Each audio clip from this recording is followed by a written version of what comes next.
Bersua kembali. Pindaan Akta Universiti dan Kolej Universiti AUKU 1971 kali ke-8 yang diluluskan di Dewan Rakyat pada 18 Mac lalu menyaksikan ruang lebih besar kepada penuntut untuk terlibat dalam kegiatan kampus, sejajar usaha memperkasa dan meningkatkan mutu mahasiswa. Namun bagaimana penerimaan mahasiswa terhadap pindaan itu yang memberi autonomi kepada mereka untuk menggalas satu tanggungjawab yang besar? Adakah mereka bersedia ke arah itu? Saksikan laporan yang disediakan Aida Mulyono dan jurukamera Aziz Soleh. Timbalan Rektor Hal Ehwal Akademik dan Antarabangsa Universiti Teknologi Mara Cawangan Sarawak UiTMCS, Profesor Madya Dr. Isa Mohammadin berpandangan mahasiswa tidak mempunyai pilihan melainkan perlu bersedia menerima pindaan yang dilaksanakan. KPT pun telah kata orang tak melaksanakan amendment ini ataupun pindaan ini dan telah memberi ruang kepada mahasiswa yang mungkin akan ada pindaan lagi, kita tidak tahu, tapi cukup untuk kita melihat bagaimana KPT begitu cakna dengan program agenda pemerkasaan mahasiswa ini. Jadi mahasiswa dia kena bersedia, sebab kita nak melahirkan kata human resource ataupun guna tenaga yang terbaik untuk negara kita. Jadi berkata pepatah kan, dayung sudah di tangan, perahu sudah di air. Jadi mahasiswa kena sambut, kena move forward, ya. Tetapi mahasiswa ni dia kena faham bahawa ini adalah tanggungjawab. Dia bukan kuasa semata-mata, dia adalah tanggungjawab. Apabila tanggungjawab, yang datang dengan tanggungjawab adalah integriti dan accountability.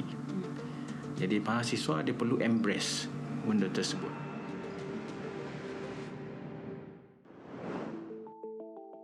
Ujarnya, bukan hanya mahasiswa tetapi pihak universiti juga perlu bersedia dengan pindaan tersebut dari segi memperkukuh prosedur operasi standard SOP, menyemak dan memperhalusi semula tata cara pelaksanaan autonomi dan sebagainya.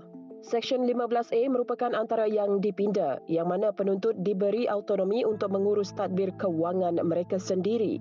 Kalau di luar tu kita ada ROS yang kata orang sebagai juru pandu ataupun badan pemantau kan, untuk persatuan-persatuan yang ada. Sebenarnya set up tersebut telah pun ada di setiap universitis. Kita dah ada contohnya AGP ataupun badan-badan yang lain yang berkenaan yang memantau penubuhan tersebut.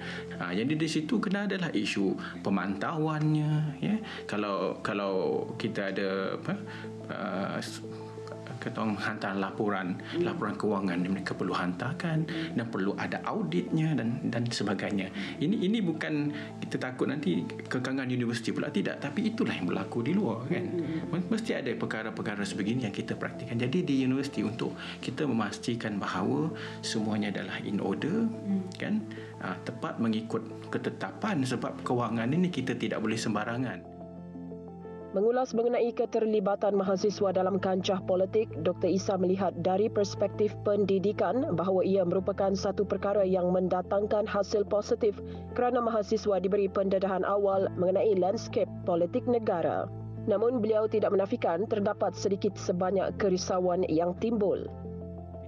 Saya suka melihat ini dalam aspek bagaimana ia dengan adanya pindaan ini, dia memberi satu ruang dan peluang pada mahasiswa kita ini lebih cakna satu, ya, lebih mengambil tahu secara holistik pembangunan negara secara holistik. Jadi mereka seawal umur itu mereka sudah sedar, mereka sudah tahu.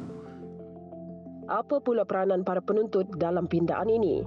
Nantikan siri kedua laporan khas pindaan AUKU 1971 esok. Aida Mulyono, TVS.